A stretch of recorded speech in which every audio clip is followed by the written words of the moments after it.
Holy. That's a little crazy. What have you guys been up to? You guys home pretty much all the time anyways, aren't you? It's normal life for us, man. Yeah. It really hasn't changed too much. So Yeah. Ours, I mean, obviously like some things have intensified as far as like the amount of groceries we go through in a week, because normally all of our kids are in school. So like normally all of them are gone Monday through Friday. They eat lunch there. Yeah. Whatever. They eat lunch there, or they just don't eat lunch. And now it's not just like, you know how it is when you're home and you're not used to being home. It's like, oh, I have to eat like every 7 minutes. You're bored. So you eat because you're bored. Yeah. So we've been rationing like bags of chips. We've been taking them and putting them into like baggies. And like, you can have a baggie. You can have one a day. That's all you get. No more baggies. Not just grab the bag of chips and sit on the couch and eat until you're tired.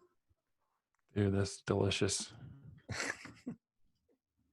But crazy stuff, otherwise I haven't felt like that part of our life has changed dramatically. I mean, it's just kind of is what it is. Yep. But the photography world is definitely, it's interesting, right? I feel like there's some things that hardship always reveals things more than it like I guess it always like reveals in the things that we normally gloss over. Totally. So some of those things are really hard and some of those things are really good. So, well, the way of putting it, there's always a silver lining and stuff. So yeah, whether people want to focus on it or not. Yeah. So I've actually, I had a podcast a while back called the Goat Rodeo that my friend Jamie and I did. And I've been trying to revitalize some of that, mostly because he got like a real job. So he's a creative entrepreneur as well. And he did full-time photography for 8+ years. He got offered a job, and so initially he took it kind of as just like a little like reprieve from his business. And then he like really liked it. So it's kind of all the things that he loved about doing photography and running the business, except now it's for like an employer and he gets to like clock out at the end of the day. So I kind of put that on pause for a while, and I'm just like, I have these conversations with people all the time, and I'm like intentionally, we're talking about these topics. And so I wanted to we're just going to kind of reboot that with me doing them. And when he can join in, he can join in. But, so what's it called? It's called the Goat Rodeo. We had like 7 or 8 episodes that we had recorded and put through and everything. But kind of the idea was like talking to creative entrepreneurs and people who just kind of like live life on their own terms. And some of the things that come along with that, and some of the challenges and some of the successes. But I think a lot of like even going through coaching with people is like, what I'm realizing is people assume that the reason they can't do something is because they lack like skills or abilities, rather than they lack an understanding of like what they actually have, but also like what the people who are succeeding are actually doing. It's just, most of it's misconception. Totally is. So I just thought I like to talk to some of the interesting people that I know, and you're one of them. Nice. So I forget, actually, do you remember you posted, what did you post that brought this up? Something that you posted on your wall about who has a podcast or something. Yeah. Who has a podcast? Yeah. So I have positivity pimps. Dude, I'm trying to figure out the angle of my market, because it's changed now. Yeah. Because people are less like, you have to be a pretty unique human to be in growth mode right now. Yeah. Well, first off, before we like dig in too much, just like introduce yourself. Tell me who you are, where you're from, how long you've been doing what you do. My name is Seth. I'm just a human trying to be the best one I can be, and I like to invite people to do the same, and then let them make their own choices for themselves. So I mess around with principles that work for me, and if they work for me, seeing how I'm my own worst client, typically they're useful. Yeah. So I like to think about simple principles that are, for the most part, applicable to nearly everyone and are wildly useful. And been doing that for the last dozen years. Yeah. What does that look like as far as like a business? What do you mean? I didn't do it for business at first. I just did it because it was fun and I was passionate about it. Sure. That's how And most good businesses start, right? yeah, and I've been quote unquote coaching people since I was 8. Like it's just in me to Mm-hmm. help people find a better version of themselves. And I remember being 8 years old and talking with these older kids, and they were telling me their life story, and I would give them a couple thoughts, and they'd be like, "Oh, thanks," and started helping people. So that's kind of how it started. Turned it into a full-time deal in 2012. Okay. I ran a marketing agency for a long time. I still have one, actually. Just nobody knows about it.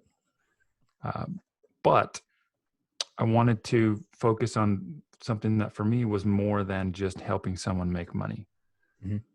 Because I did that so well that I got bored of it and it didn't mean anything to me. Like money itself it has no meaning.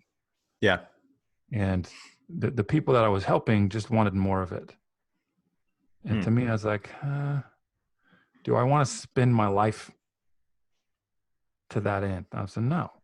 I was born to inspire people to be a better version of themselves. And money is a side effect of that. Yeah. It's a measuring stick. And lots of times people that want to grow, they can grow in entrepreneurship and measure it, which is a beautiful place to be. So I started working with entrepreneurs and athletes, business owners. I don't know if some business owners don't believe they're an entrepreneur. Go figure. Yeah. They're not always one and the same. But working with people that are in business that can measure their own personal growth by results. Okay. And it's been awesome. Sweet, man. So you said you started doing that when you were 8 and you pursued it full time when you were in 2012. What'd you do before then? Just marketing stuff, man. Just the nonsense, make more money type things. And it became the golden handcuffs of hell, man. Yeah. Because when you're making good money, it's hard to say no to that and justify that this voice inside of me needs to be listened to. And it's like, you either listen or you don't. And if you don't listen, your life sucks. Yeah. Because there's more for you and you're purposefully not listening to it. And at some point, that ache gets to a point where, for me, I wanted to burn all the ships. Like it got to such a fever pitch that the money didn't matter anymore. So fired all my clients. I blew up the business like in a weekend. And I forced myself to focus on the thing that I don't recommend that, by the way. I had to force myself to focus on the thing that I was born to do. Yeah. And that was 2012. So can I ask you a little bit about that? Because I think that is, it's one of those things that's like, it's really interesting to me. And being an observer, like a person who usually is watching, even in my own life, is I'm looking, like, what were some of the earmarks to you? What were some of the indications that I don't know that people are really good at identifying that they even have that ache. You know what I mean? Like what were some of the things that you were like in your business or your relationships that were like pointing that out to you? I'm a pretty intuitive person. I would consider myself like a reformed type A person that has learned how to feel. Yeah. Because it's hard. Like it's hard to be that kind of a person. And so some of it comes from that. Some of it's a spirituality component to it. But at the end of the day, like when you come home and you kiss your babies and you're not proud of the work that you did, that to me is a clear signal that something is off. Yeah. Whether it's you either didn't get something done that day or you're not proud of the work that you're actually doing, that to me is the crux of the issue. And that causes a whole bunch of other issues downstream. But if you can't bring something home for dinner that you're proud to show the family, something's off.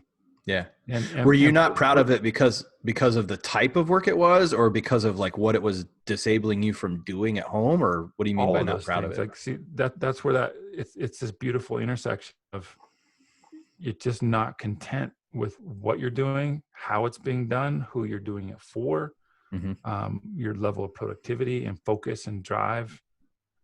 All of those things need to be present, ideally, for an entrepreneur in order for him or her to push the business forward. Yeah. Because that's the birthing process, and those things have to be present, or you're at some point you're not gonna make it. Yeah. So at the same time, I believe we're all wired for more. Like, we are wired to expand. Like, the natural state of the human spirit, so to speak, not necessarily the human nature per se, but we all have this desire for more. It could be more free time. It could be more whatever, more money, more toys, more impact, more meaning, more freedom is typically the one that most people want, which I don't know why they started. I don't know why they just start a business, because it's not freedom. No. Cheez-Its. I think most people want more Cheez-Its, Seth. That's ultimately. Cheez-Its are delicious. They are. I've never been to anybody that ate them, finished the box, and was like, yeah, I've had enough. But you can't eat just one. You can't eat just one box.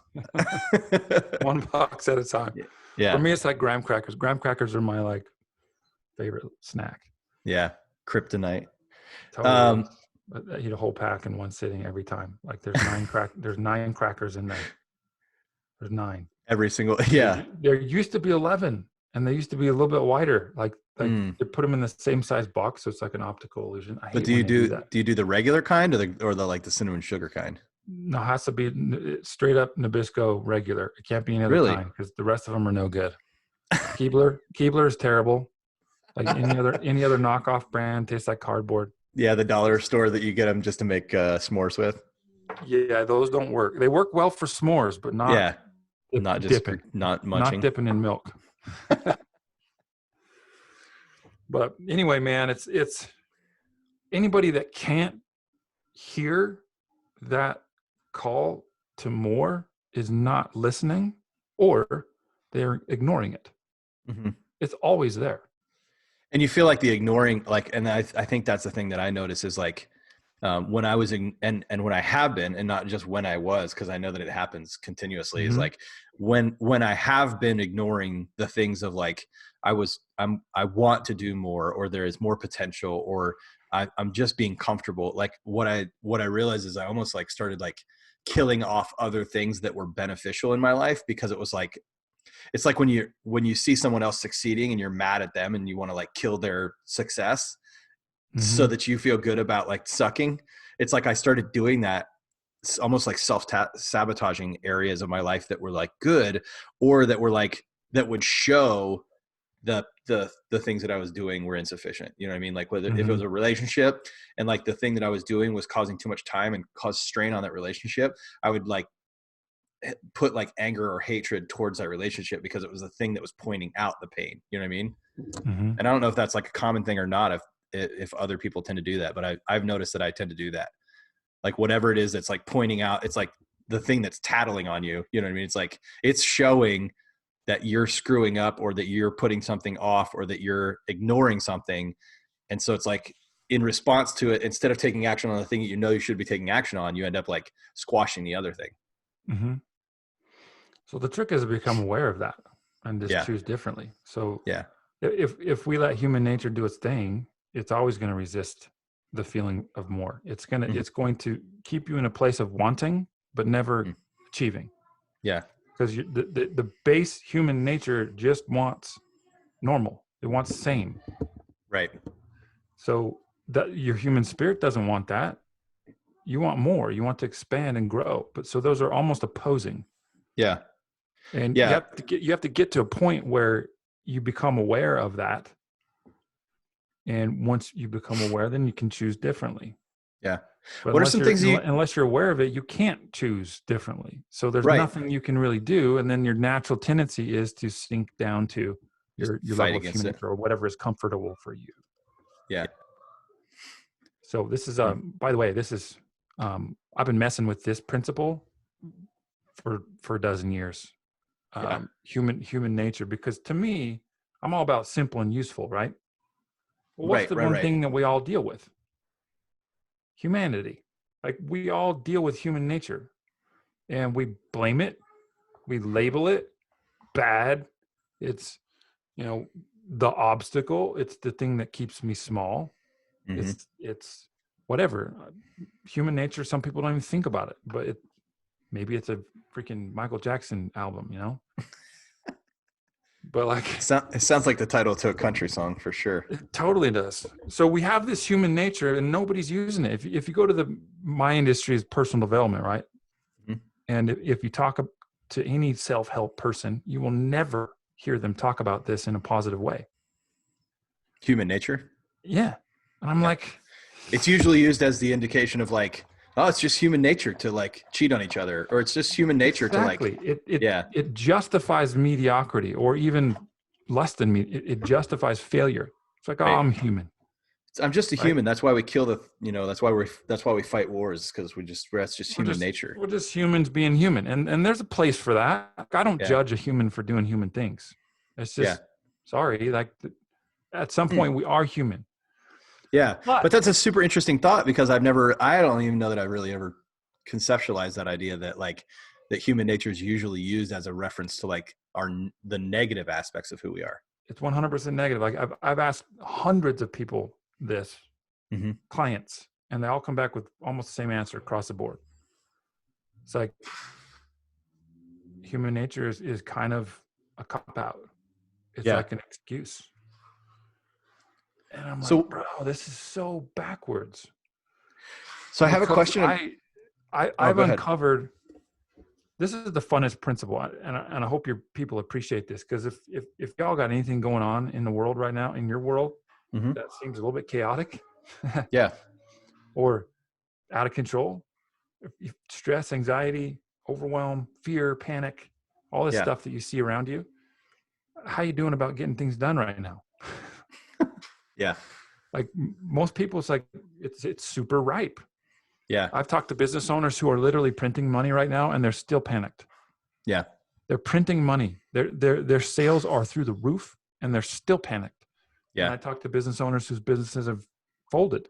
And they're panicked. And I'm like, okay, doesn't make any sense. But what does make sense is human nature is doing its thing. So all you got to do is understand what the human nature is doing to you in order to allow yourself to make a different choice. So I've kind of fixated on this idea because it's universal. We all can use it.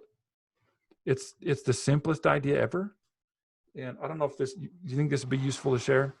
Yeah. So I have a question about that specifically. Is like you said this idea of like, which I think you're leading into more explanation, but like you mentioned the idea of hearing, like if you can't hear that, then you're just not paying attention or you're ignoring it. But like, do you have any ideas about helping people develop their ability to be able to hear, like to things that they can do to increase their awareness of it? Because I think that's something that like right now people are extra aware of things they're not typically aware of simply because they're usually busy. That's a great question. To me, there's a couple shortcuts. Okay. When you are not listening to your inner voice, it causes you a unavoidable feeling of smallness. So if you put yourself in any of these scenarios, your business is taking off or it's imploding. Both of those scenarios make you feel small. Your business is taking off and now it's doing better than it ever has. Oh my gosh, can I hold on to this? I'm not sure. Like, what if I make the wrong decision? What if I can't figure this? And it becomes bigger than you. And then your business implodes, and now all of a sudden the uncertainty is bigger than you. So your inner voice is always going to be speaking to you calmly and about growth. And it speaks about truth when you dial it in. So if you ever tap into the inner voice, it will make you feel stronger or bigger. So when I talk to my kids about this stuff, I use really simple language because they can understand word pictures. So when I ask my kids, I say, okay, and they tell me about something, like one of my sons had this kid that was bullying him. and he pushed him back, and then he got in trouble, and they both went into the whatever principal's office, and they had to like hash it out, right? It's this kid that's in like a grade older and my son's kind of big, like he's a tall kid. Shocker, huh? But I spoke to him with this idea of big and small. So when you were being picked on, how did it make you feel inside? And he says, well, it made me feel small. Yeah. Okay, cool. When you pushed him back, how did that make you feel inside? I said, well, it kind of made me feel big, but then afterwards it made me feel small because I felt bad. And you start to teach this currency, like if anything makes you feel small about yourself, 9 times out of 10 it ain't true. That's what I was just going to say, is it seems to be like, and I think very similarly, but I've never put it into those words. But I think like it's just part of the reason we struggle so much is not because of who we are or aren't. It's because of the fact that we're not really that honest with ourselves, and we don't know how 100%. To be really honest with ourselves. Yep. We tell ourselves versions of the truth, and usually almost 9 times out of 10, those versions of the truth are self-deprecating in some way. Right. Yep. For me, 100%. Like there is no critic that could tell me something anywhere near as bad as I tell myself. Yeah. Not even close. Yeah. And I do this and I'm aware of it. Yeah. Right. Right. So like, and that's what I was, imagine. It's so crazy to me. It's super interesting because it is, I think for me in specifics, has been the roots of like my depression and anxiety stuff. Yeah. It's not because of the fact that those things are real. It's that or even like the complete truth. And so that's what I've realized is like, I'm aware of it and I still deal with it. I dealt with it 100 times over when I wasn't aware of it because it felt oppressive, Mm-hmm. Yep. Well, so talk a little bit more about that idea, the big and small stuff. Yeah. It's not just the awareness. Mm-hmm. It's the patience to allow yourself to be human in sorting out how to feel big about yourself. Yeah. Because a lot of times, I mean, we with my clients, I use some tools to help them with this. Probably too much to get into here, but the ideas are really simple. Yeah. When you feel small, you got 2 options. You can either make the thing in front of you bigger, mm-hmm. or excuse me, you can make the thing in front of you smaller. Yeah. Or you can make yourself bigger. That's it. Okay. So depression, anxiety, all of those things, it's a game of size. Mm-hmm. So when you're feeling depression, you feel small and it feels big. Right. So then you feel powerless. Yeah. Same with addiction. I mean, anything else, like the idea of the addiction itself feels bigger than you. Right. That's part of the issue. I'm not going to say it's the whole issue. Right. But in my experience dealing with clients that deal with this stuff, like we invariably fix it by not even worrying about the addiction itself. Mm-hmm. Like, I don't care. This has been alcoholism, pornography addiction, whatever. I've had clients deal with all those things. Right. I don't even care about the issue itself, the addiction. I care about that person growing themselves to be bigger than the addiction or the depression or the anxiety. Yeah. And it's not an overnight thing. But invariably, like if people suffer with addictions like smoking or whatever, what's the best way to stop smoking? That's never been beaten by anything that man can come up with. Yeah. Cold turkey. Mm-hmm. That's it. So there in between there, somewhere is the answer. Anxiety, that's difficult to just turn it off. Yeah. Because there's other things going on. Sometimes it's chemical, sometimes whatever. I mean, that's not my world. But what I care about most is making someone feel bigger than their circumstances.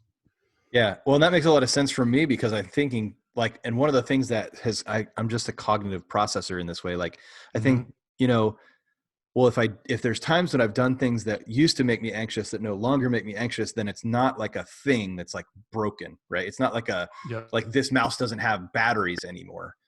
It's like there's something about that is telling my brain something that's not completely true. And so I just look at it like that. Okay, well, if the system's not wholly broken, if it's not like I can't not have anxiety, it's just I'm experiencing anxiety right now, and then the things that I'm doing are kind of feeding that, is like, is that idea of it's not about taking the anxiety away or the things that trigger anxiety away. It's, I've never ever felt anxious about something I felt confident about. You know what I mean? 100%. I've never felt anxiety over things that I developed confidence in. Or that are normal and comfortable for you. Right. And that's what I feel like it was such a key component for me understanding that aspect of my life, was these things that produced unfathomable anxiety and depression in me. If I felt confident in them, I no longer even experienced any of the symptoms of anxiety. So it wasn't like I always think of it like this. It wasn't like a disease that I had that like was, like you were saying, like bigger than me. It's like a brokenness. Like it doesn't matter what you do. I have anxiety. I have depression. I have an addiction. Is like, is if that were true, no one would ever be able to overcome it. It would be incompatible. And that's a really good friend of mine that I work out with a lot.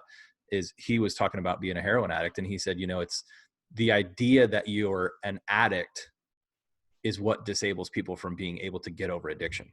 Is because the addiction is bigger than their choices. That's 100% bigger than their true. And it's like, it's tough to say and admit this, but when you go through 12-step programs, the very first thing you admit is like, I am powerless. Yeah. What the hell, dude? Like, you are not powerless ever. Yeah. How can you even say you're powerless if you were powerless? Step one is to make the addiction bigger than yourself. Like, right. And how are you going to be successful with that? And then when you're all the way through it, you're in remission. Well, what's remission? It's an admittance that you still are that. Yeah. Like, what is this?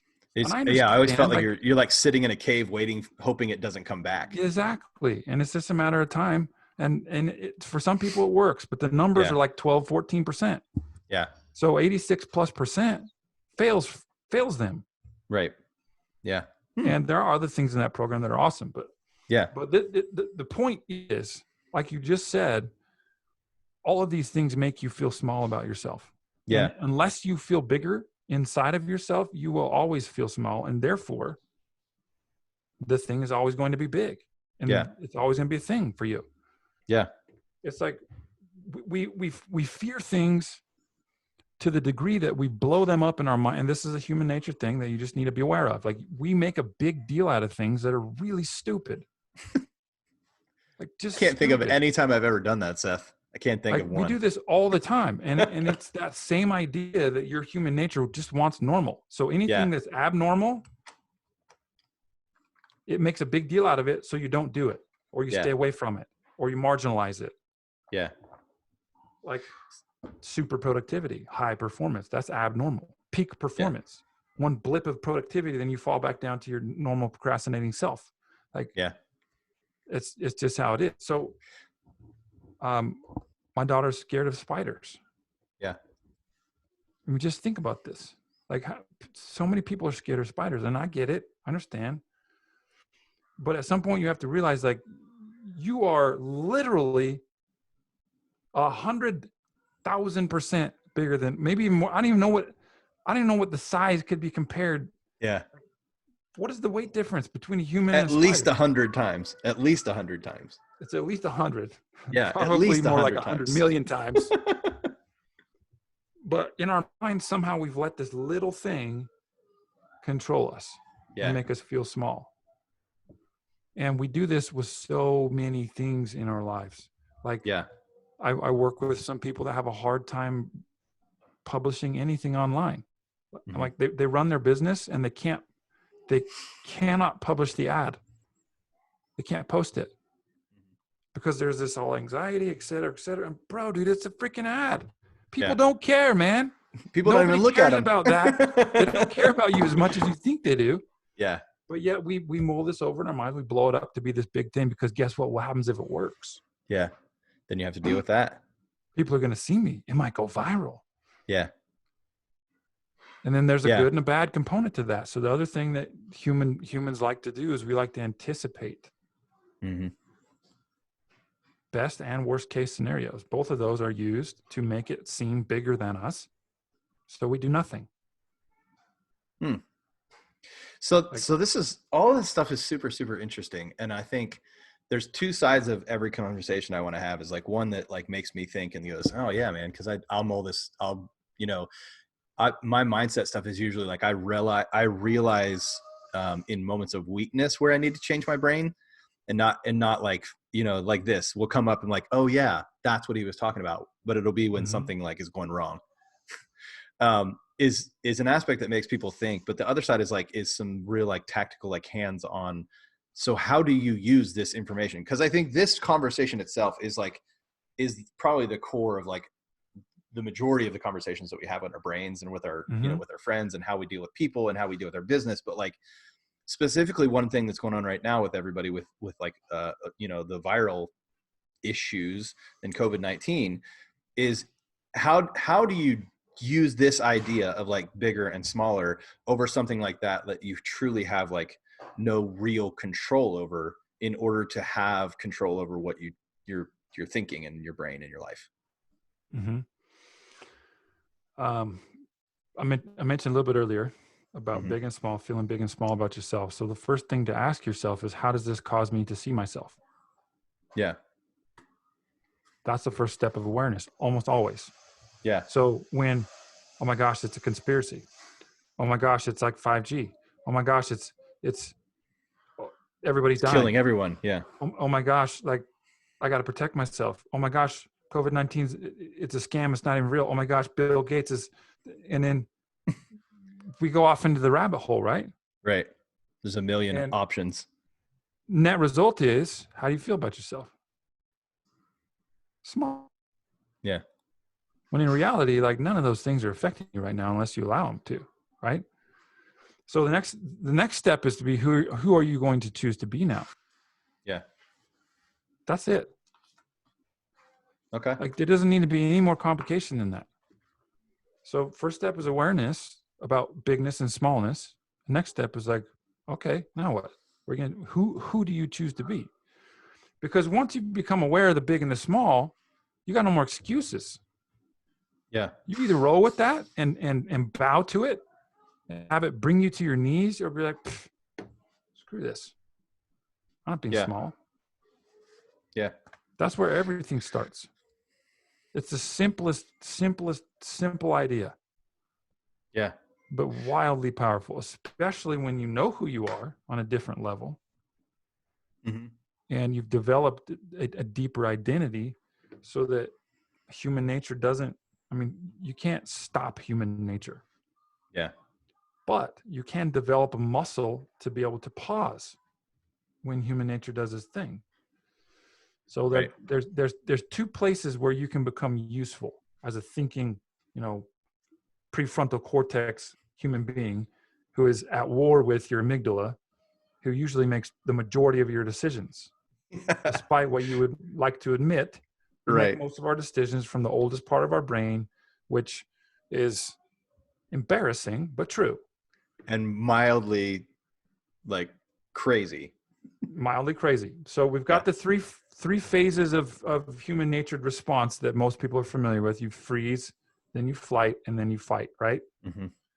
And so that freeze mechanism is truly the only place where it can be 100% prefrontal cortex if you want.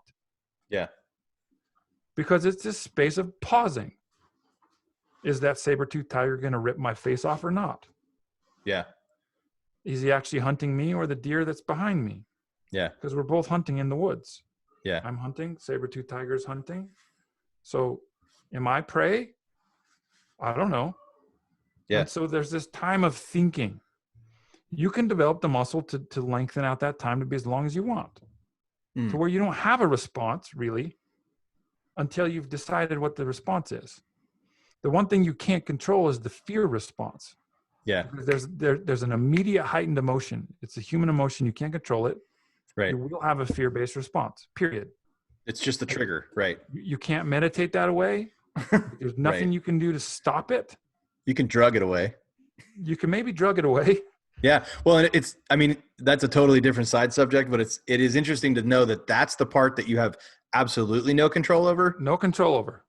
But that's the part that everybody worries about being there. Like Yep. I'm afraid of things and that's something maybe even worth noting is it is supposed to be there in everyone. And so having an anxious thought or having a fearful thought is like the fact that that is present is not at all a symptom of anything other than the fact that you're alive and a human and that your brain Correct. works. And it's also a beautiful thing because it's protecting you. Yeah. Cool. So it serves a function.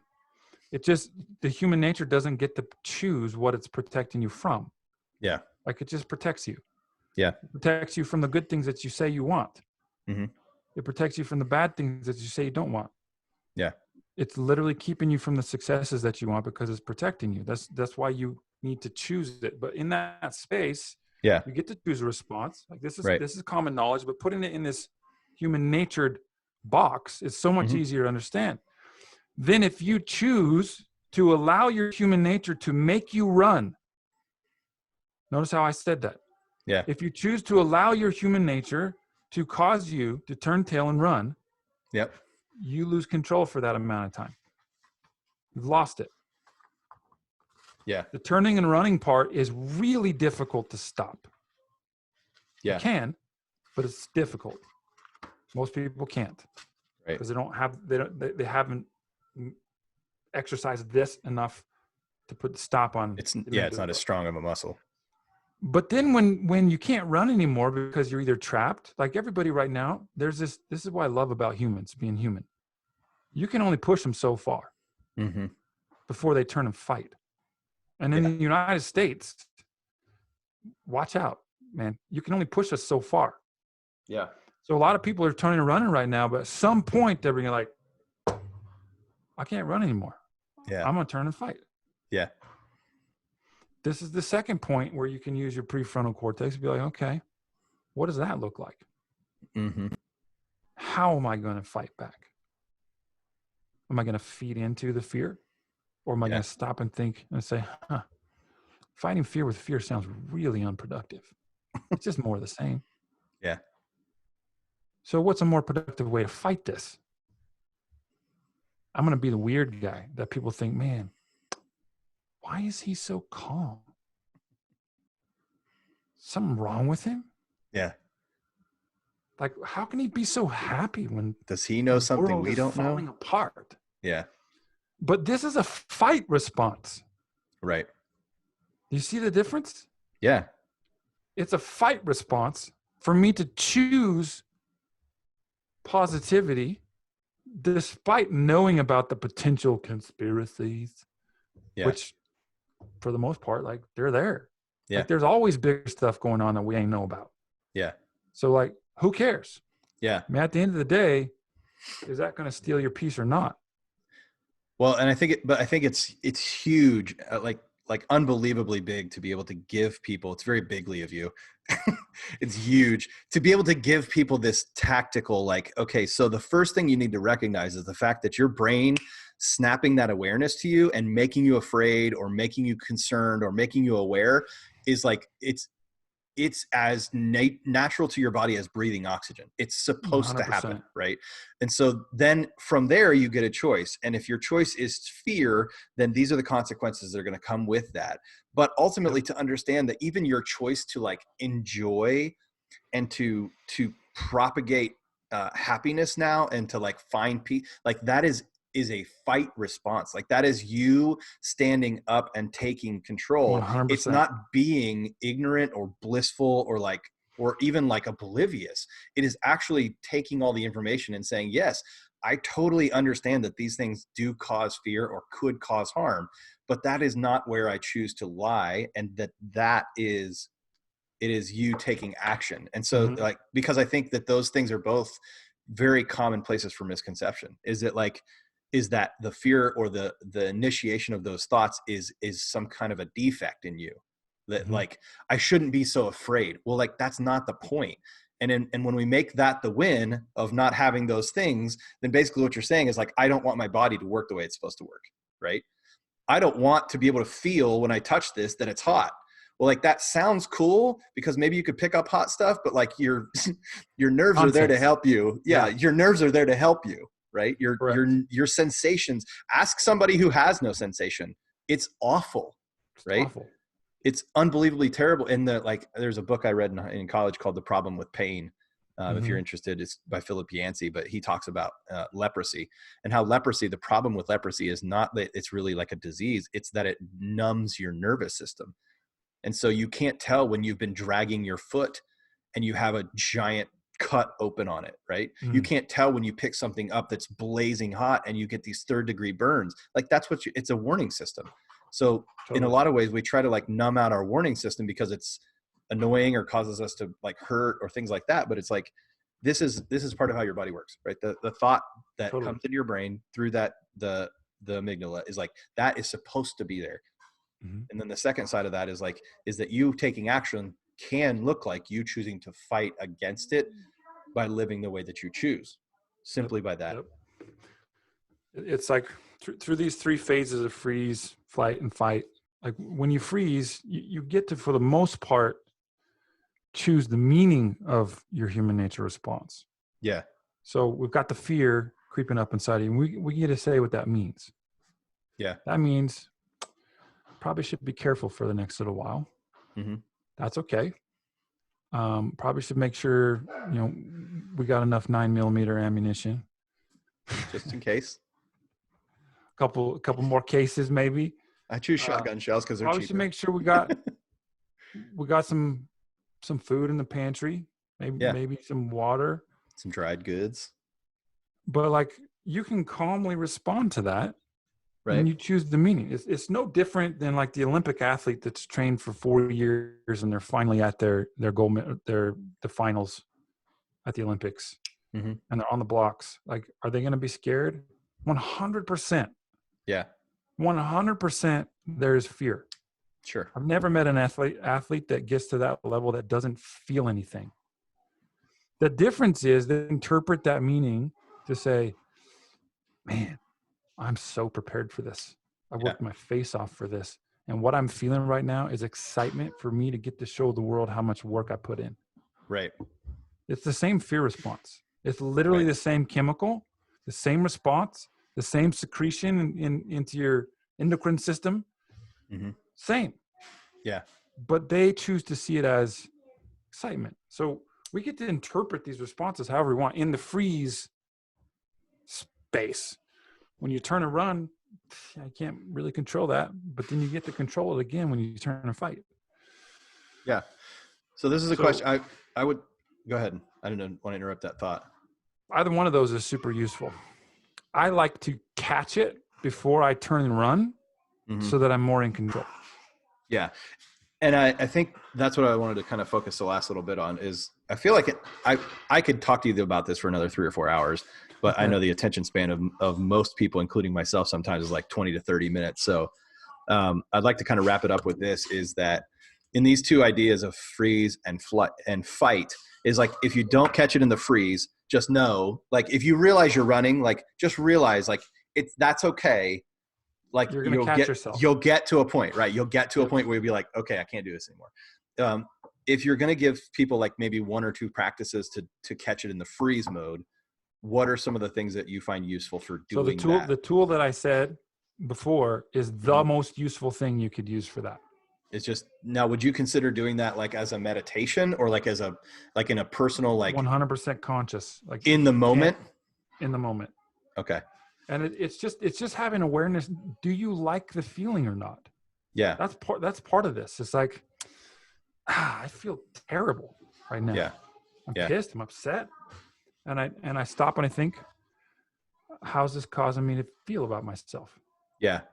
I think you look at that, like, that's the clarity is like, do I actually want this? Yeah. And if you don't want it, you choose to do something different about it other than let your human nature do its thing. And that's where you say, okay, I can see that this is causing me to be fearful. I don't like this feeling. Therefore, I'm going to respond by doing this, by being this type of person. Yeah. That all Do you, happens in the freeze moment. do you feel like it's more useful in that moment to say, how is this making me feel versus like, why am I feeling this? 100%. Because I think Because that's a really easy thing to dig into more. you Like, it may just not know seems more why. natural. Right. But it seems And more natural to say like, why is this happening? yep. Why are we arguing so much? Why am I so scared of this? Yeah. Sometimes it's harder to understand. For me and most of my clients, it's easy enough to just say, this is my human nature. Mm-hmm. This is my basic human response. Yeah. And I don't have as much control over that. And I don't even need to know how that works, Yeah. because like heaven knows self-help makes human nature seem like it's this big thing that's uncontrollable and permanent and you can't Yeah. work with it. But bro, like you can literally partner with it Yeah. to You get can use whatever it you for what want it's in there life. for. Right. And that's what I think is like using it for what it's for is Mm-hmm. like, I've gotten to this place in my life where I stopped trying to figure out why anything, because even if I figure it out, that doesn't give me any way to deal with it. It just helps me understand why. It's like, Yep. like therapy for me has never yielded me much results to understand that like I make these choices because my dad didn't care about me in certain ways that like made me Mm-hmm. more like it's useful to understand that, but only if then I can take that understanding and do something with it. So I Right. think even using that terminology specifically is like, how does this make you feel? Not why does this exist? Not why do you feel this? Not why is this coming up now? It's like, well, how does it make you feel? And then turning that into like, well, and what do you want to do about it? That's right. So the terminology that I like the most, just so you don't get super deep into the feelings, because that's where Yeah. some people get lost, Yeah. is how does this cause me to see myself? Yeah. I think that's a good question. You mentioned it earlier was, how And does this cause all me you to see need to myself? know is happy, sad, big, small, light, Yeah. dark, like Yeah. whatever. It's that black and white. Mm-hmm. You don't need any more complication. Yeah. You get to decide, like, do you want more of that or less of that? Yeah. That's awesome, And man. if so, you must then do something different. Yeah. And I like that part of it for me is who do I choose to be? Because Mm-hmm. the last thing I want to do is be like all the other sheep and lemmings in the world that don't think for themselves and are blown about by every statement that's on CNN or Fox News or whatever. And like that control me? Hell no. Right. There's no way I'm giving somebody else that power over me, Right. period. And that's a function of who do I choose to be? I mean, I don't care Absolutely. about what's true and what's not true right there. I care about me giving someone the power over me to make my choices for me. Yeah. That's not happening. Yeah. Well, and I think those kind of thoughts are interesting to me, in the fact that like, I always bring everything. It seems like everything makes more sense to me in the idea of like a parent and child, or like boss and subordinate kind of way, Mm-hmm. is that instead of trying to teach our children, like, these are my rules, is like, this is the function of how rules work. Right. Is if you understand what the boundaries are, and if you go past those boundaries, what will happen. That's kind of a nature of life kind of thing. Right. And Mm-hmm. it's the same thing here, is like, I tell clients all the time, you're welcome to choose whatever thing you want to think. Just understand that in choosing to get your information from things like numbers, you are also choosing to not have any control over what those numbers say. You, in choosing to listen to someone like, a news correspondent telling you that things are getting bad, you are also choosing to not have any. The consequence of that is basically that, like, you're going to have more irrational fear than normal. You know what I mean? Like, you are welcoming that as well. So it's like everything you do has a reaction. Everything you do has a consequence. And Totally. so when you're welcome to choose to let those people lead your thoughts, just Mm-hmm. also understand that, like, that's probably going to build inside of you a serious state of unrest and uncertainty that will then make you like feel fearful more often, because you're telling your and get subconscious like nothing you don't, done and yeah, not you be don't able have to leave your control. family and not be able to protect the things that matter to you. Right. And all sorts of stuff comes downstream from that you don't want. Like nobody wants Well, that. no. And the weird thing is like, you don't realize where it's coming from, but you do realize those things. You realize like your family isn't happy with you. And you realize like you're seeing those results, that you're arguing with your kids more, you're arguing with your spouse more. Mm-hmm. But it comes from this. I've found for me, it starts in these feelings, in these simple things like this of like, I have control over my life. I have Totally. control over what I think and what those thoughts bring into my world. You know, I didn't realize that was the starting point. I didn't realize it. And then I started practicing, and I tell people that all the time. The dumbest things, like choosing when you go to bed. Part of the reason I feel off right now is I have not been dictating my bedtimes. I just have been going to sleep when I feel tired and sleeping until I wasn't tired. Yep. And then which then affects the next day. And it doesn't, I mean, It all of that. breeds into my life this feeling of This like, is- I can't deal with my choices, and I'm not making choices that mean anything to me. Totally. And I don't know. It's weird. So like in my world at home here, our life for the most part hasn't really changed much, other than Yeah. kids can't really go and do things. It's as if the kids are on summer break, kind of. Yeah. I mean, it's that mojo here. But for my wife and I, like we caught ourselves. It's like 4 weeks ago. Yeah. 3 weeks ago, we were like, why is this having such a big effect on how we operate on a day-to-day basis? Because we were getting up later. Like we were going, same thing. We were going to bed later. Like there were days when I didn't even get dressed for the day. Yeah. And I'm like, bro, why is that? Because for us, nothing's changed. Like my business is doing well. Yeah. Clients are crushing it still, even in amidst all this stuff. And we work online, work remotely, work at home. We're used to having kids around me. Nothing's really changed for us. And we're lucky. Like we're blessed that we're in a place that's okay. But the point is, we allowed the psyche to creep in that it was chaos all around us. Mm-hmm. And therefore we respond with chaos. Right. And right. That was not a response that I wanted. Yeah. Nor was I proud of it once I became aware of it. And so changed back to now it's just normal process at home. Yeah. And it's been awesome because it makes you feel like if you can maintain calm when it's chaos around you, you feel unstoppable. Like there's something intoxicating about that solidarity of being able to respond with clarity and focus and purpose. Yeah. I think it's almost makes you feel like warrior-ish. You know what I mean? Like totally. You're ready for this shit. That's right. That's right. Yeah. And there's beauty in that because I mean, I could be aware of everything that's happening. If I mean, there's no way we can know what is and isn't happening right now because we just have to see what happens at the end, right? But I can observe it and not have any emotion come. Yeah. When you get to a point of like, my normal, I just operate amidst chaos. Doesn't matter. If that becomes normal for me, then I don't have the fear response anymore.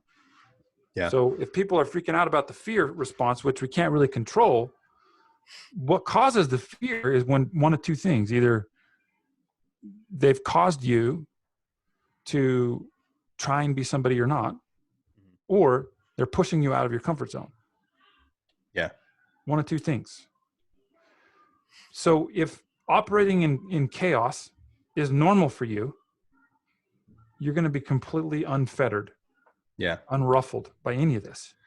I mean, you could see examples of that in your regular world anytime. Like, I mean, if you have children, you can understand like when a kid first comes, it's chaotic compared to your normal schedule. But once those things become settled, the other people who have not experienced that chaos, your life looks crazy to them. And to you, it just feels like life, totally normal. Right? It's just normal. Yeah. It's like college schedules and working and doing it's like all those things. And I think that's part of what has, I mean, just to be 100% like honest about where I've been with all of this I'm looking at it and realizing the reason I'm feeling so crazy and like off basis and little things are bothering me more than they normally are is mostly just because it's not my normal. It's not because those things are big, you know what I mean? But realizing that has given me peace that I would normally not have, because I would be questioning and digging into like, oh man, is this what it's going to be like when I don't have work anymore? When I retire, is like, is those thoughts creeping in my brain of like, well, are my wife and I not just not meant for each other? Or we normally just, we're too busy to notice it? And it's like 100% no. Anticipating worst case scenarios. Right.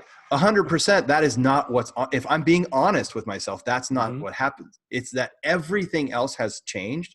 And so just like many other aspects, now we're in our second, third week of being home with kids and like doing schooling, and like they're getting more used to not being able to go just see their friends whenever they want or go to work or whatever. And like some of that chaos has kind of settled down as we've found our rhythm. But just realizing that that's what it was the lack of rhythm has made everything else easier to deal with. Because when I wasn't observing that and realizing like, that's what this is coming from, the fear response was like feeding me all of this other information, right? Well, maybe this means this. Maybe you're just not, maybe you're a bad, you're a bad father figure. Maybe you're not a good leader at home. Maybe you're just playing leader at your job. And then you come home and these things don't actually work with everyone. I'm like, well, this is kind of how it is when people first start in the program too, like it's until they get used to how it works. It's always how it is, so it's like but being able to like rationalize some of that using this front versus just listening to hear is a lot of that I've realized has just come from practice. And so being aware that your awareness needs to be the first step, but understanding that like what the things that make you aware are 100% normal. Like the fear is there for a reason. You're supposed to have thoughts of like, well, maybe I'm unhappy with my world. Or maybe like everybody is going to die and I've just been avoiding it. Like, well, maybe. Totally. But that thought being there does not mean that you're a crazy person. I mean, here's how normal this is. You try and start a business and tell me that you're never scared. Yeah. Like for real. Yeah. Like right. the fear happens everywhere. And a business owner who doesn't have some measure of feeling on a human side, who isn't looking for potential saber-tooth tigers hiding in the bushes. Yeah. You're an idiot. Super vulnerable. Yeah. Like you have to look at those things. Right. In order to plan for those, prepare for those things. But you look at it and be like, that's a vulnerability. We should probably fix that. Yeah. Instead of like, oh my gosh, we're going to die. The business is going to blow up. And then now we're irrational and we're running. Right. We're on our flight mode. But right. Yeah, man. Well, I think those are really good principles. Yeah. They're super good things to be, especially like right now, I think, in a moment of overwhelm, is that there's so many things to think about. Being able to have filters like this, like simple things to put your thoughts through, or even to, like I said, like recognize that some of these thoughts just being present in your brain are 100% rational. Like you're being rational. You're being a better thinker by realizing that they're there. You know what I mean? Like that's the first step in a lot of this is then having something to do with it. And realizing, maybe if you missed the first round, if you dug into the fear to get to it's coming, you're going to get to the point where your fight's coming in, and then you'll get to choose who you want to be. So I thought those are really good ways to kind of summarize the information. Is you talked about the awareness is during the freeze motion, is asking, how do you see yourself? And then during the fight, if it gets back around to the fight, or even like in that moment saying like, who do you want to choose to be? Like in those moments is like then dictating that from going forward. That's right. It's killer, man. Well, hey, I wanted to say thanks for hopping on today and taking a little bit of your time. If people want to get a hold of you, where can they find you online? If this conversation about human nature is curious, superhumannature.com would be a fun place to go. Superhumannature.com. There's a free training there. Once you understand the core motive of your human nature, it ceases to have as much power over you. Yeah. And then you can actually partner with it and get more done. Awesome, man. Once you partner with it, that's when you unlock what I call superhuman nature, which it's the most powerful principle I've found ever. And it's something nobody's talking about right now. So happy to share that. Awesome, man. Well, Seth, hey, thanks for your time, brother. Yeah. Catch you online and keep enjoying your family. Okay. Hi, bro. Peace.